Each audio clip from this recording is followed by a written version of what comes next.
Nut Club Podcast. 5, 4, 3, 2, 1.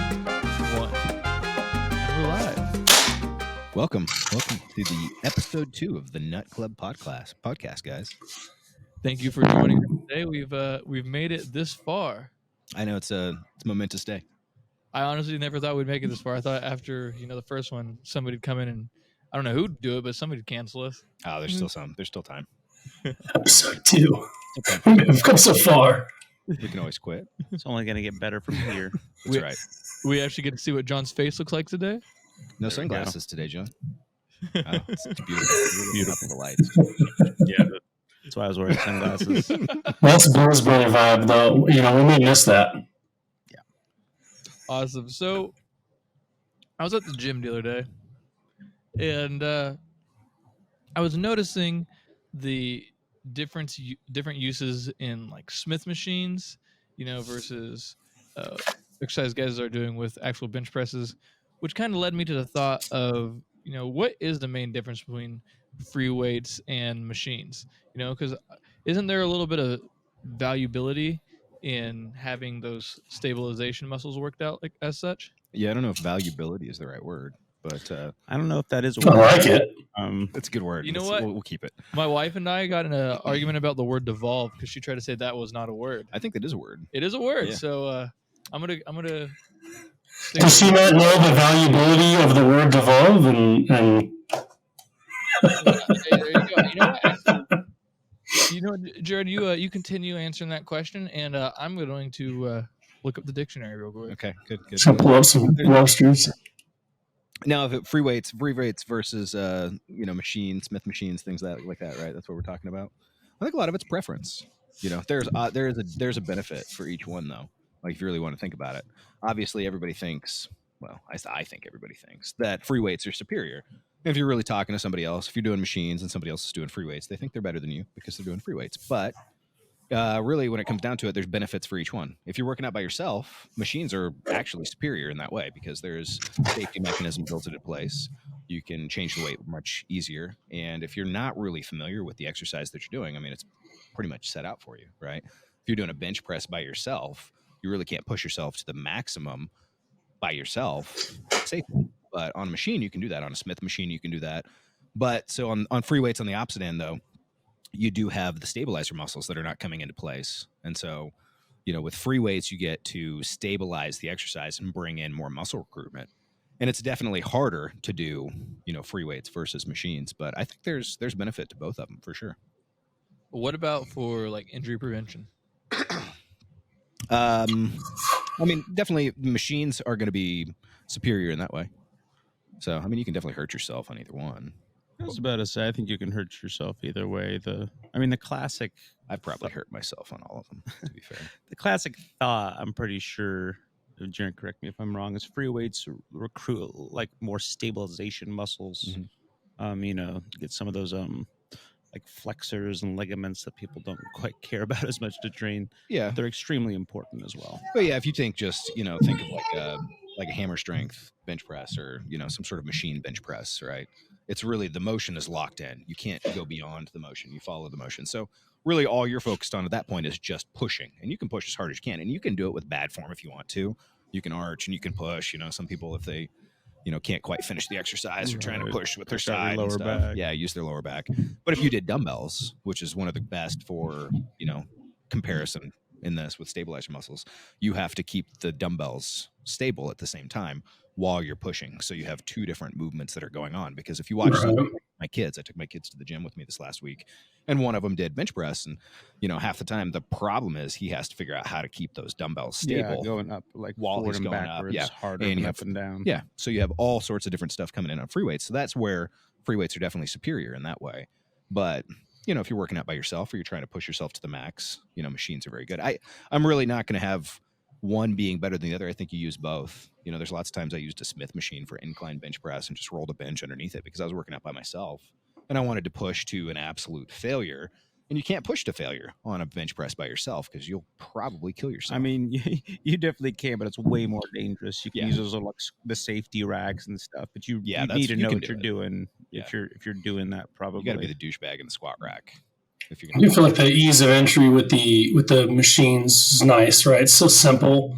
Yeah, And then if you know what the you're longer you go and you get used to like those reps, then you really start wanting free weights. Especially like I remember we would do like single rows and whatnot. So I could really just sit here and hold on to one side and focus on one side.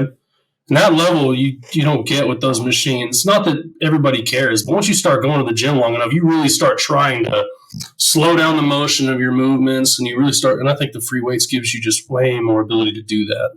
Yeah, free weights gives you a lot more options, a lot more control, things like that. But a lot more possible mistakes come into it too. So I What mean, about you can get Oh really yeah, strong on machines. You can get really big on machines. You don't have to use free weights for somebody that's not comfortable with it, doesn't know what they're doing, or something like that. Like, my thought would be injury don't proneness, interrupt not in. me. Sorry. No, you're good. Go ahead. I love the straight face though. Fuck you. So I was talking about injury in the fact of not in the actual exercise, Yeah. but whether you're doing athletics Okay. or stuff like that afterwards, like you're using these exercises to prepare yourself for something else. Yes, that's a different conversation for sure. Yeah, your free weights are vastly superior in that way on preventing injuries outside of the gym, because you are bringing in the stabilizer muscles. Yeah. You are going to stress the tendons and the ligaments and things like that in a different way. So yeah, the free weights are definitely superior in that way. 100%. There's a reason when you look at sports. I mean, I'm familiar with football personally, but a lot of them are the same thing.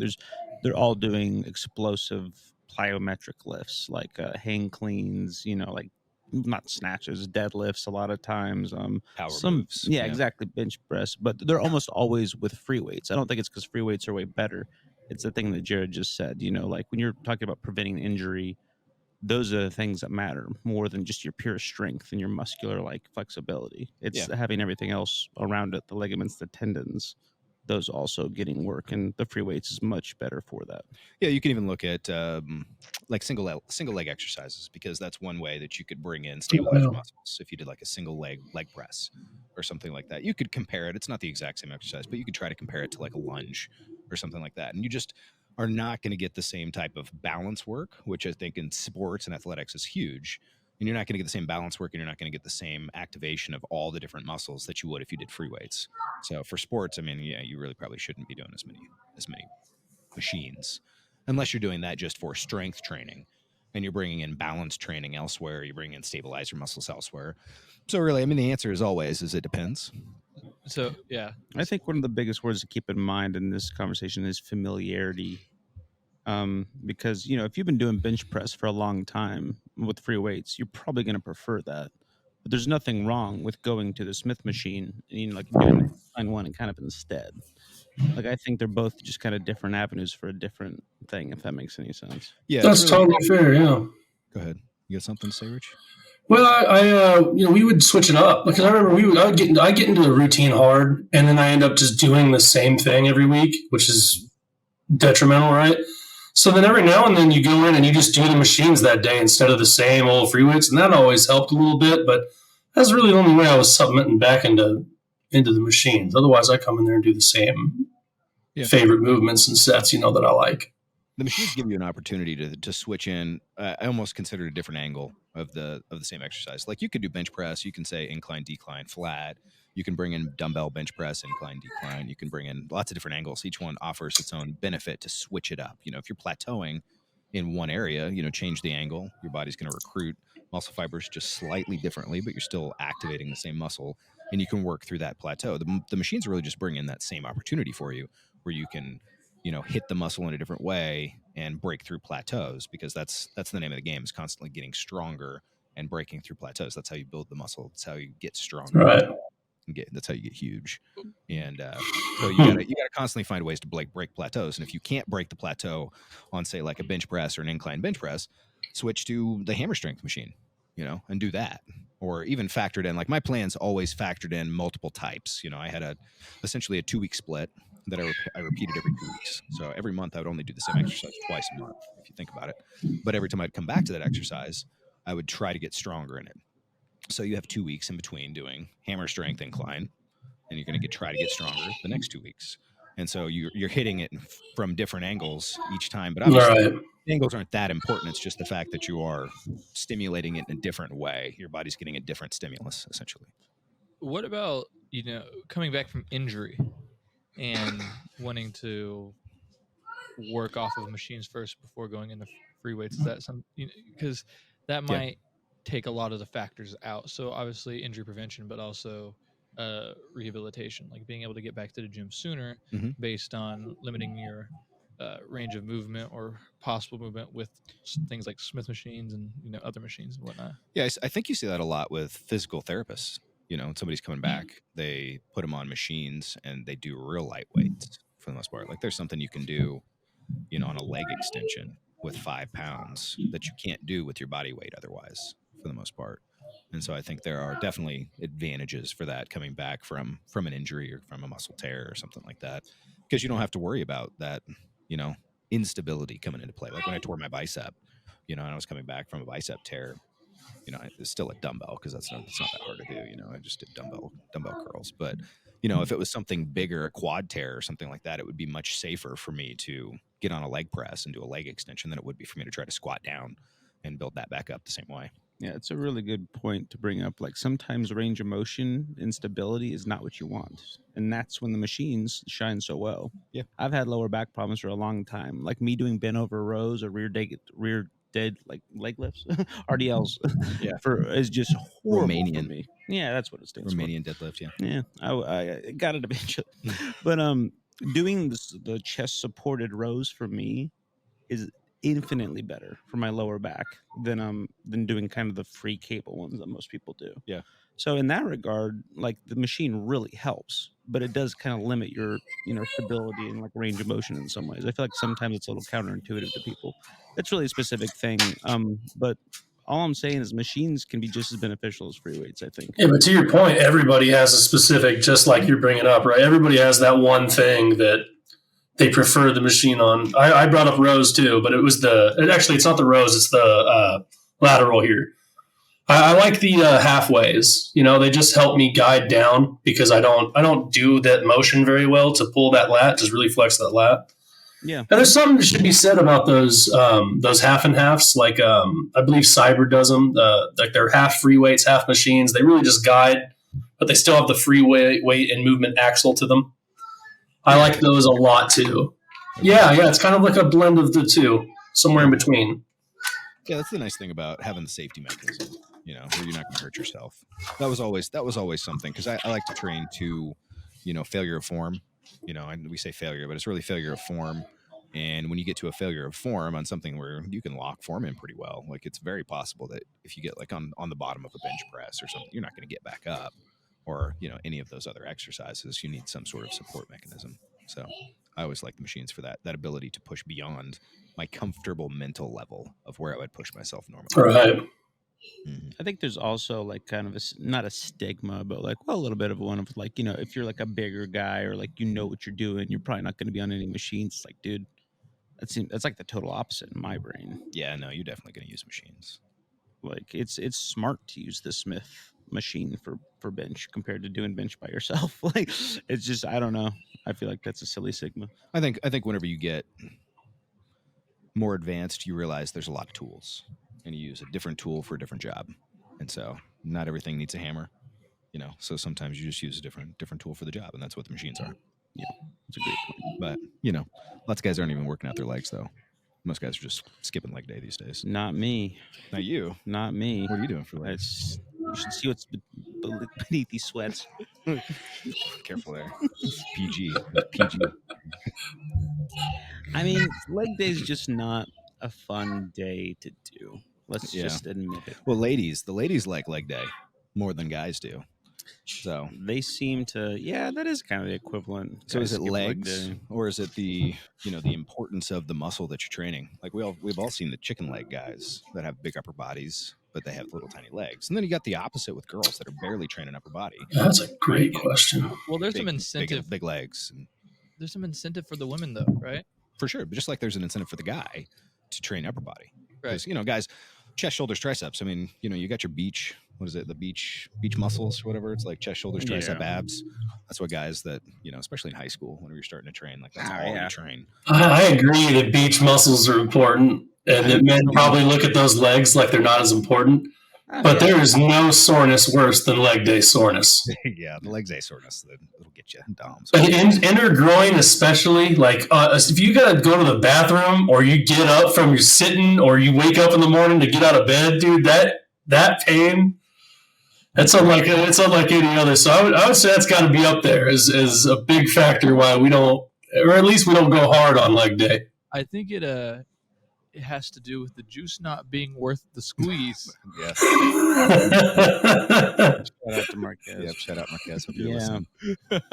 So I mean, we just said it, like, men don't get recognition off of having nice legs. I mean, some do if you're one of those guys wearing those 4 to 6 inch. Just wear some shorts and you gotta wear the short shorts. The sure. chubbies. Yeah. There's some people that say that the right length for shorts is the short shorts, that men should be wearing short shorts. I like them. I got some nice long legs. I prefer the short shorts. Okay. When I'm doing jiu-jitsu, I got these nice, like, skin tight short shorts that I wear. Yeah. With nogi, and it shows off these nice chicken legs I got. I don't wear them for the podcast, so I have no shorts on now. But I'll put some short shorts on if you guys want later and sport them off for you. Okay. Well, guys, if anybody wants those pictures, those videos, just email Richard. I love that pictures and clips are now being sold. That happens so quick. I'm getting OnlyFans now. The Nut Club OnlyFans is what it's going to be. Get your Nut Club short shorts today. We're going to bring a whole new meaning to the Nut Club when we bring our OnlyFans on. The short shorts thing for me, my legs always touch in the middle. And that was the thing that's the most irritating. Yeah. You don't like chafing? Yeah, I don't like chafing. So actually, I choose my underwear very carefully.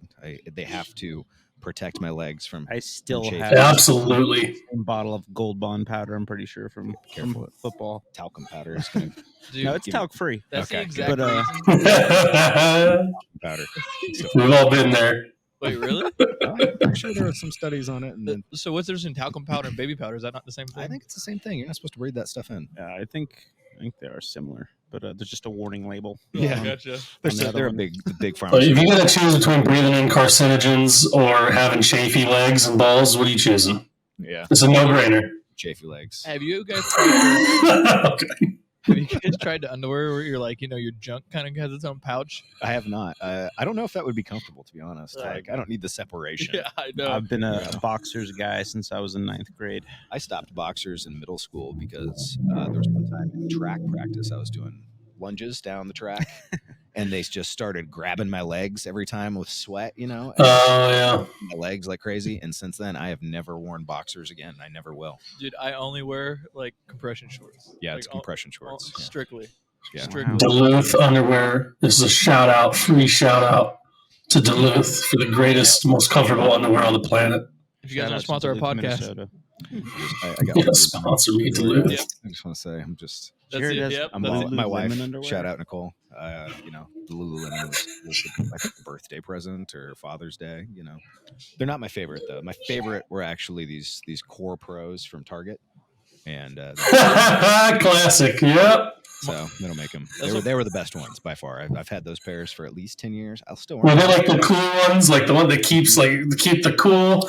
Yeah. No lie, has sewn the bottoms of these up like multiple times, and I'm like, oh, these are ripped. I'm gonna need. It's probably hard to do that when you've never washed them. That's true. It is.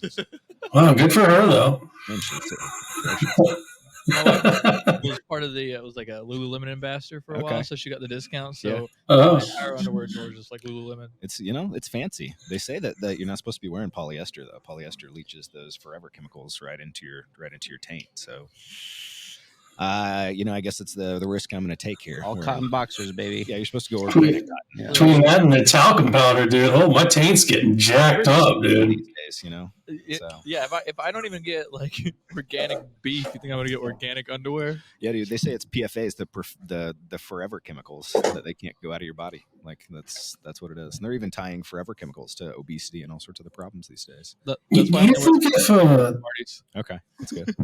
do you think if the percentage of men that skip leg day goes down, that the percentage of purchases of baby powder would go up? You think there's a direct correlation? if more people did leg day, they'd sell more baby powder. Is that what you're saying? I think so. Yeah, I do believe that's got to be true. It's probably true. I stopped the baby powder thing a while ago. My wife complained it was all over the floor. It just makes a mess everywhere. You know, one thing we could invent. She will back that up. You ask her, she will come on. You'd have Nicole on one time. She'll come. Yeah, she'll come. It's hard to get the baby powder upward. How do we not? It's 2023, and how do we not have a better system, like a delivery system? That's why you got to. That's a good point. I know it's a great point. Trust me, there'll be a patent on this. He's like, I've been thinking about this. What's going on? That's why you lay on the ground and have your wife just dump it from above. There you go. There you go. Yeah, but can't we have like a test, like a sack or a funnel or something that maybe like we got to have something there, like a splash guard?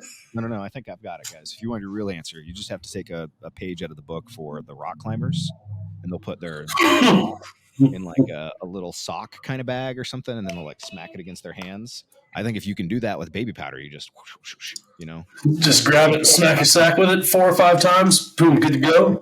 Inner legs, all that stuff. This is why it's called the nut club, guys. Just fill up a sock full of baby powder, and it's like, hey, honey, come here. I need you to spank me real quick. It's like a rosin bag for your balls. I'm like super in love with this idea. All right. This has been a good segue. Oh no, Brock's breaking stuff, guys. We gotta take a timeout. We'll cut that out. We spoke too soon about making it past episode 2. The warehouse just exploded. That's true. Saved his light there. What do you think the valuability of that light is now that it's fallen to the ground and been shattered? This light, I'll sell it to you. Brock's touched it. Take it to Quick Trip.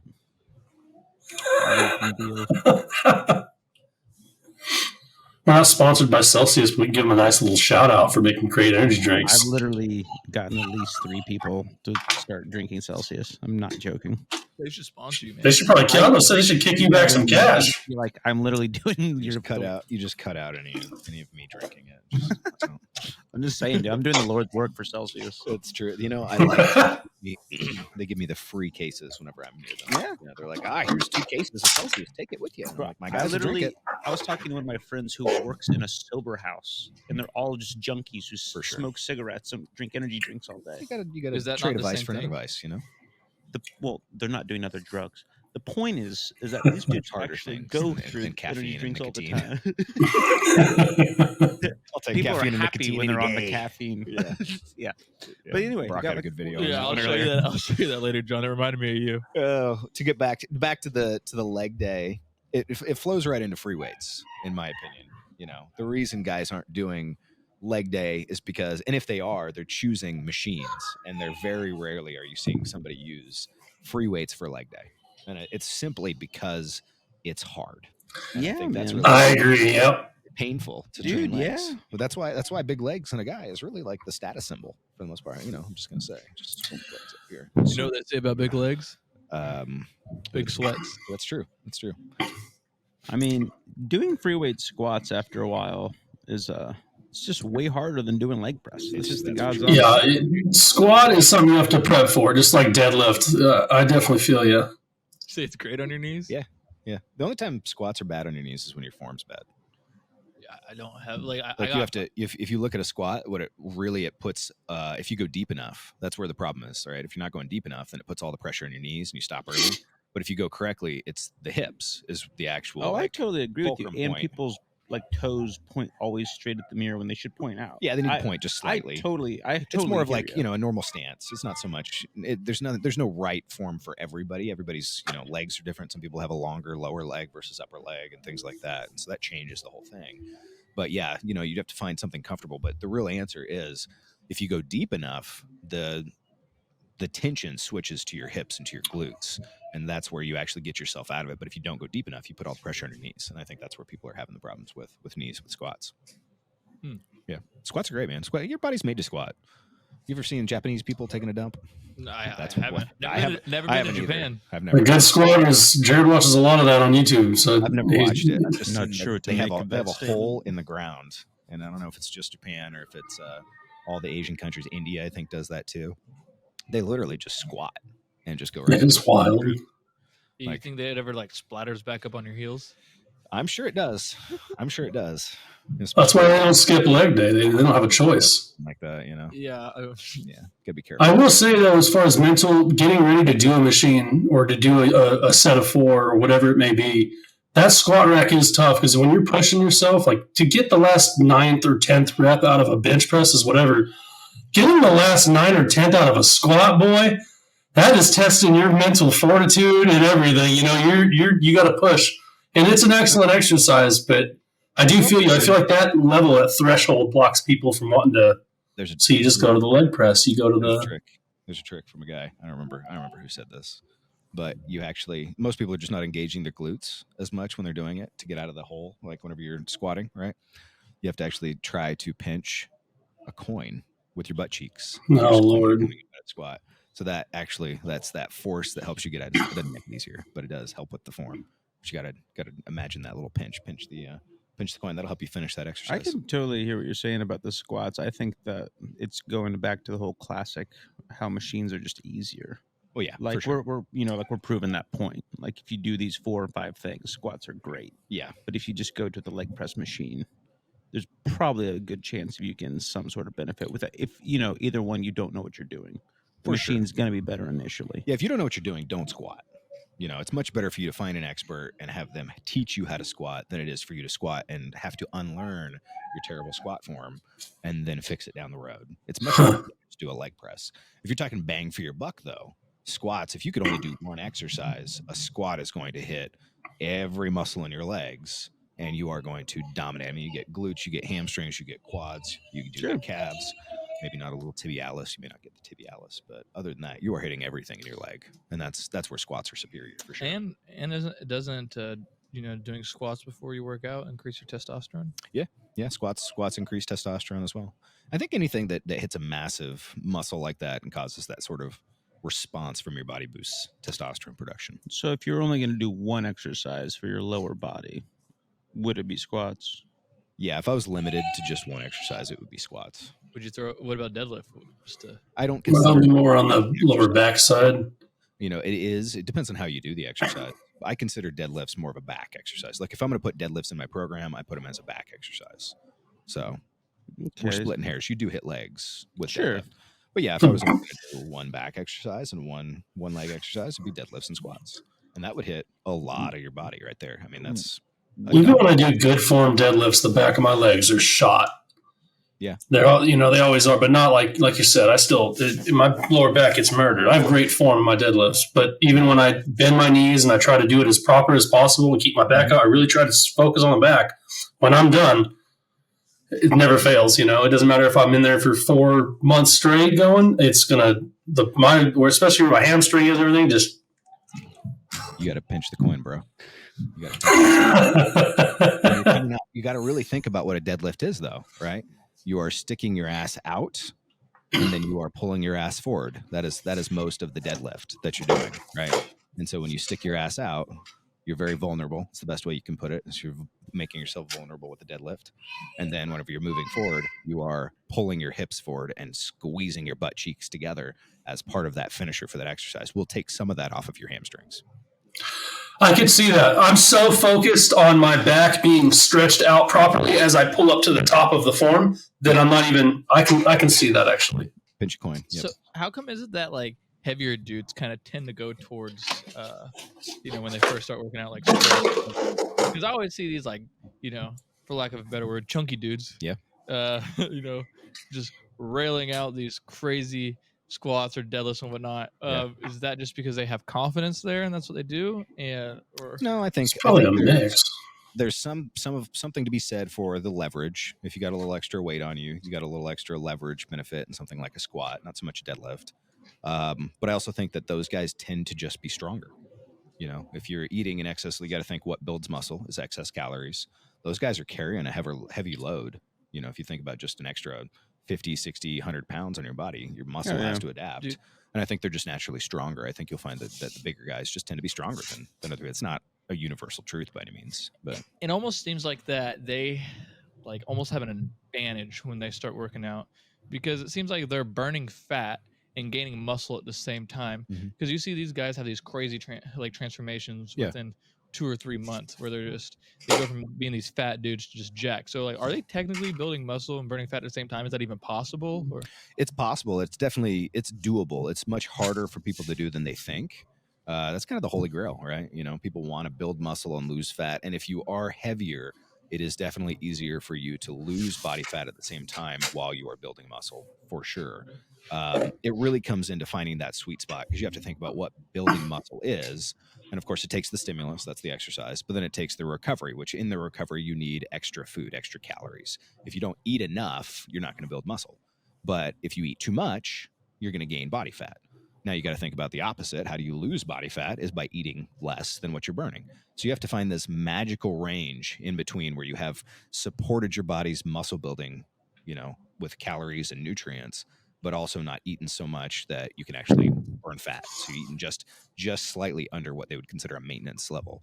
And so it's a really hard spot to get there, but it definitely happens. Newbies have it happen the easiest. So when you first start working out, newbie gains for sure. The newbies get it most of the time, and people get it when they first really, even if they're not newbies anymore. Like whenever I was training people with 316 Fit, I would almost always get people to build muscle and lose fat at the same time for the first few weeks or months. Could be the first time they're actually pushing themselves. First time they're pushing themselves in their workouts, and first time they're following a real diet too. And so the problem is people try to replicate this all the time, and you can't do that. At a certain point, you have to choose which direction you're going to go. Are you going to focus on building muscle because you have to have a caloric surplus, you have to eat more food than you burn, or you want to focus on losing body fat, and where you have to diet and eat less food than you burn. And so that's kind of it. But for a while, you can have that holy grail right in between. I call it recomposition. So it's a body recomp, because you are losing body fat but gaining muscle at the same time. So the whole thing, your body weight might not change. Like, if it's a person that's 180 pounds, they may stay 180 pounds, but completely look different.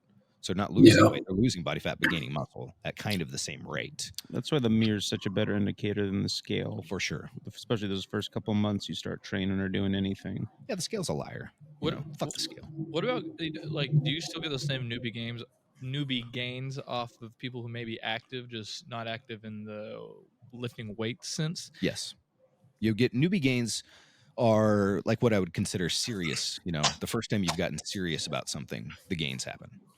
So if somebody has been lifting weights at the gym, like, say, John came to me, he's been lifting weights, and he came to me with 316 Fit, and he's like, hey, I really want to get in shape. Well, I'm going to kick up the seriousness of his workouts. First off, we're going to track every single exercise that he's doing, and we're going to make sure that he's pushing himself. So where, John may be going to the gym and pushing himself, he's not really pushing to try and get his bench press from 225 to 230. He's just throwing 225 and 225. Maybe he's doing 10 reps, and then I'm going to say, okay, let's do 220, 230 for 10 reps. Let's see if you can get that. Okay, you may only get 9, but that focus on progression is what really takes that seriousness and turns it into like a method of gaining muscle. And then I'm going to say, okay, we're going to really focus on protein and nailing your diet down. It's not so much the type of food that you eat. It's really finding that level of calories that supports your energy levels and enough protein to build muscle. And if you get enough protein, there is magic that happens for sure. And it really does change the way your body uses things and increases nitrogen levels in your body and things, which increase recovery quite a bit.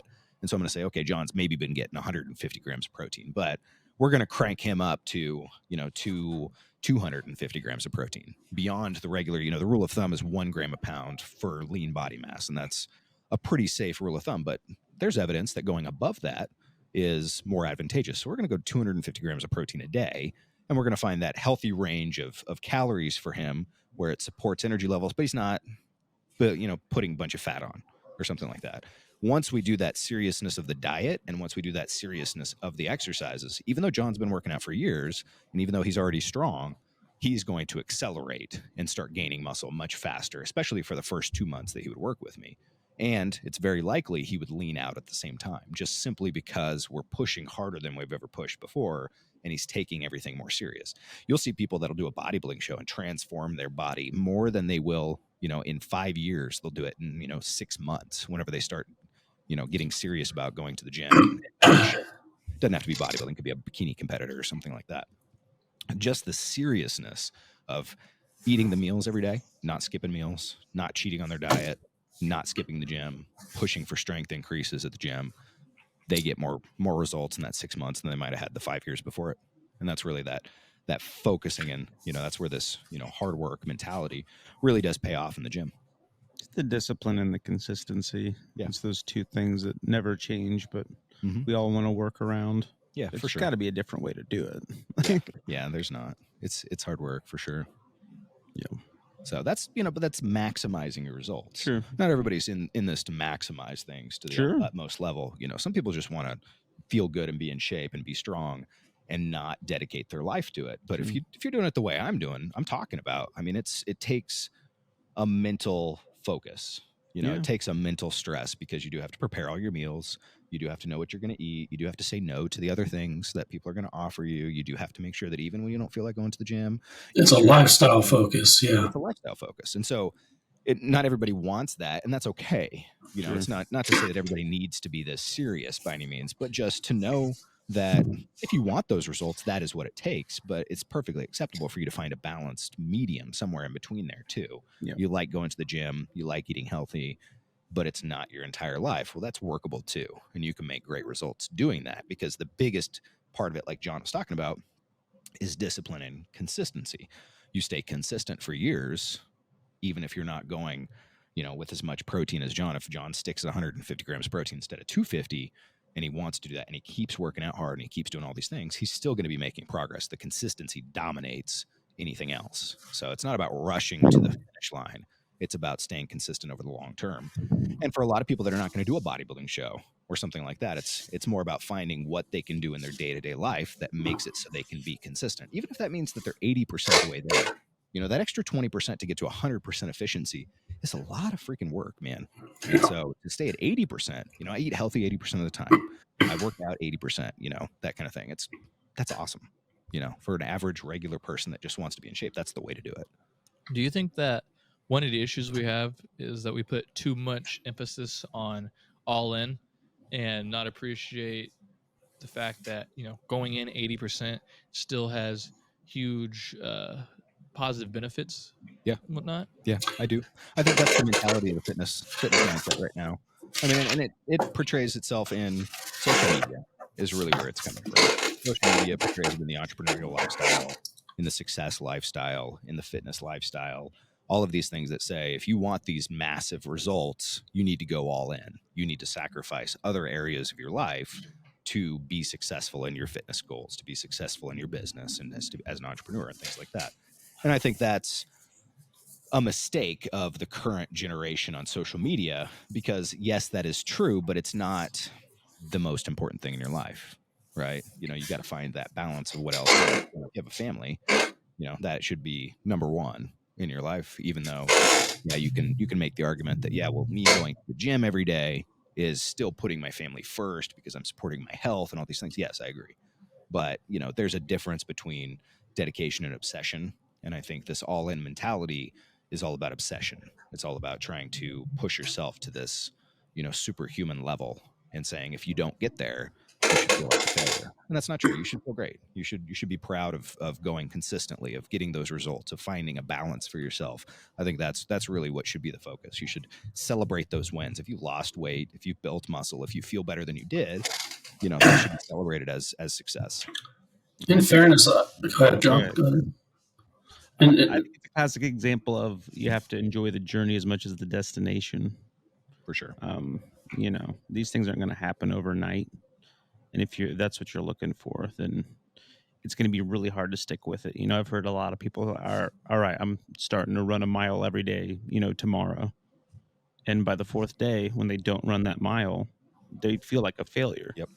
And it's setting those realistic goals is hard for all of us, but fitness, it's really apparent how much faith we have in ourselves. And the moment we don't do it, we feel like failures. But I feel setting realistic goals is a much better option than that all or nothing mentality. We celebrate those people that set unrealistic goals and meet them, which is awesome. Like, we need those people, like the guy that ran the 4-minute mile the first time. Yeah. That's a crazy goal. And ever since then, people have been able to follow it and beat it, but to have an unrealistic goal and to have an unrealistic goal and feel like you failed because you didn't meet it is, disappointing. It's not the message that should be going out. You should be okay with a realistic goal, because that will keep you going towards this goal. If you're like, I'm going to run a mile, twice a week or something like that, or I'm gonna run half a mile 3 times a week, those kind of things are realistic goals that you can stick to, where every single day, something's gonna come up. Things don't go perfectly. I feel like maturity plays a big role into this, because we don't, there's never going to be a time ever where we fantasize about being 200 pounds, pretty lean, and just a good looking cat. We're gonna put up The Rock. We're going to put up Kai Green. We're going to put up people shredded as hell, looking like superhumans. And that's what you're accustomed to being the top of the line and the top dog. I feel like we've perpetuated the entire industry has always just been like, hey, get as big as you can, be this massive. I mean, the classic physique competition has died down to what it is today. Like, we're all big. We want big, big, big. So I think that with maturity, you learn, like, okay, what matters to you, right? Like, even in the last 5 years, your change into what you do with fitness now. It comes from maturity, because you're not going to learn that when you're young. When you're told as a young kid is just to be big and to go hard. Over the years, you learn, like, okay, I got kids, I have a family, I want to stay this fit, and you want to balance all that out. I really do think it's per person having to just fight through all the BS that comes out of the media and the world to get to those points. If you would have told me that there was some magic to eating this cat food or something every day, and then if you ate cat food every day, you'd get jacked, I would have eaten cat food. No lie, I would have eaten cat food. So I was suffered through it. Like, that's the truth. Like, there's times I ate tuna for breakfast, and just tuna and Basically mustard. cat food. It's basically cat food. I was about to say, it's better than cat food. Yeah, my dad knows a guy that did a powerlifting meet, and he dieted just on cat food because it was like way cheaper than tuna. And he's like, that's what he ate. He didn't have the money for this was back in college, so this was what, like the 70s, I think. That's nuts. Yeah. Maybe it wasn't a powerlifting, maybe it was a bodybuilding show. I don't remember. The guy won. I would hope so. Like, Getting second and having cat food for 4 months. That's yeah, dedication. There's no way. I would be so pissed off if I did all that. Like, ate cat food that long, got second. He felt like a winner and a loser when he got that trophy. Just so you know, it was cheap, not because it was like the best option. Oh shit! Now I feel bad. Yeah, Like, what a dedicated son of a gun. If that's the case, if that's the fuel, then he was dedicated. That's still sure. dedicated. That's dedicated. Yep. No, for sure. It's like John said, it's about finding this level of satisfaction in the journey, and knowing that you're not going to be there tomorrow, knowing that there is actually no end in sight. If you look at these people that are the best looking people in the world, they are some of the most insecure people that you're ever going to meet. They eat something and look a little bloated. They're not going to take a photo today. If there's something wrong with the way they look, they're going to diet today instead. They're going to switch their diet up from day to day. They're going to manipulate their water because something doesn't look right. These are the most insecure people. And the better shape you're in, and I can speak from experience, both as a bodybuilder that was in great shape and from a trainer of bodybuilders that were in phenomenal shape, they're the craziest people that you're going to meet. They look phenomenal, and they, have virtually no body fat on them at a certain point in time.